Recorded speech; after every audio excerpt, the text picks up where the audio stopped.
दोस्तों अभी Budapest airport पर हूँ मैं और यहाँ कुछ सरकारी नियमों की वजह से हमको थोड़ी सी तकलीफ़ हुई है और मैं इसलिए आपको बता रहा हूँ ताकि अगर आप भी यात्रा कर रहे हों तो आपको इस तकलीफ़ का सामना ना करना पड़े।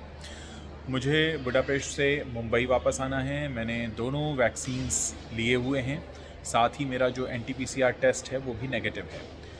एयरपोर्ट पर पहुंचने के बाद हमको ये पता चलता है कि भारत आने वाले सभी तरह के यात्री, चाहे वो भारतीय नागरिक हों या विदेशी नागरिक हों, उन्हें वैक्सीन्स लगी हुई हों या ना लगी हुई हों, उन्हें एयर सुविधा फॉर्म पर अपनी कुछ जानकारी अपलोड करनी है।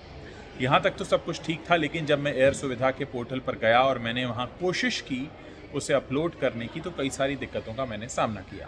पहली दिक्कत यह है कि आपके पास आपका पासपोर्ट, वैक्सीन का सर्टिफिकेट और एनटीपीसीआर रिपोर्ट सब कुछ पीडीएफ फॉर्मेट में होना चाहिए और 1 MB के नीचे होना चाहिए।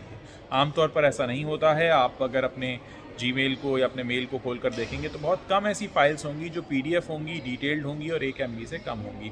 अब आप एयरपोर्ट पर खड़े होकर मोबाइल के सहायता से उनको साइज़ कंप्रेस नहीं कर सकते। ज़ाहिर है आपको मदद लेनी पड़ती है।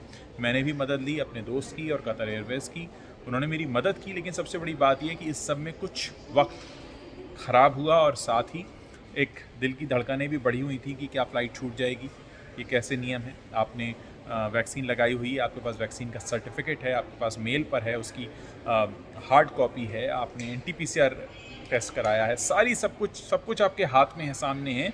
लेकिन क्योंकि वो पीडीएफ फॉर्मेट में बिलो 1 MB नहीं है तो दिक्कत हो सकती है। और अगर आप यात्रा कर रहे हैं तो आप ये अपने साथ रखें, 1 MB से कम पीडीएफ फाइल।